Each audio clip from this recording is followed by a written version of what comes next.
Faly miarabantsika rehetra indray rakizy. Ary faly indrindra indray androany hanolotra tantara mahafinaritra sy mahavariana ho anao. Enoy tsara ary. Noa tapany faharoa. Genesis 7 ka hatramin'ny 7. Mamonjy izay matoky azy Andriamanitra. Rovina ary vao hitsahatra ny orana. Tsy marina ihany ve ilay nilazainy Noa? Ampio zahay! Noa ô! Voay ny varavarana! Avelao hitsy zahay!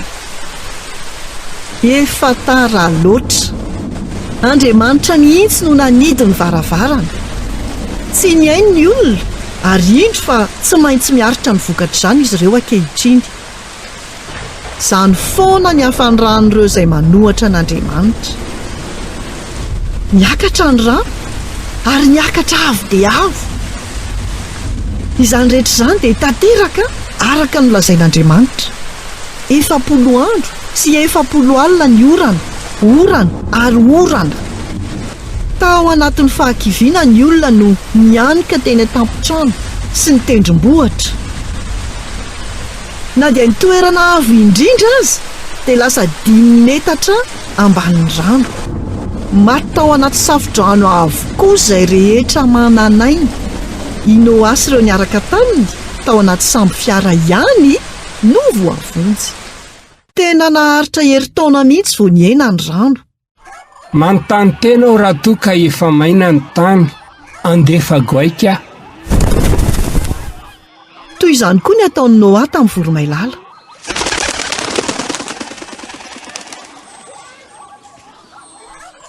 Tiany ho fantatra raha hita toerana any ivelany ahafahany mipetraka ireo vorona. Saingy tsy nahita toerana maina na dia iray azy izy ireo, ary niverina nanidina tany amin'ny sambo fiara. Herinandro iray no lasa.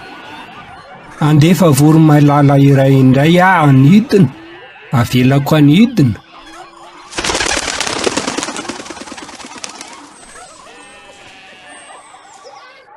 Jereo, mitondra sapana maitso ao am-bavany izy. Tsy fotoana haritra intsony, dia ho afaka hivoaka ny sambo fiara isika. Rehefa navelan'ny Noa nanidina fanontelo n'ilay voromailala, dia tsy niverina intsony. Rehefa afaka herintaona dia ritra ny rano rehetra, ary maina indray ny tany. Ry Noa, mivoavo amin'ny sambo fiara na sy ny fianakavianao. Aoka ny vorona sy ny biby rehetra hiala amin'ny sambo fiara ihany koa. Maro farasy mameno ny tany. Ary izay rehetra voavonjy dia nivoaka avy tao anaty sambo fiara ho any amin'ny tany maina. Inona no mety ho zavatra nataonao voalohany raha ianao no Noa?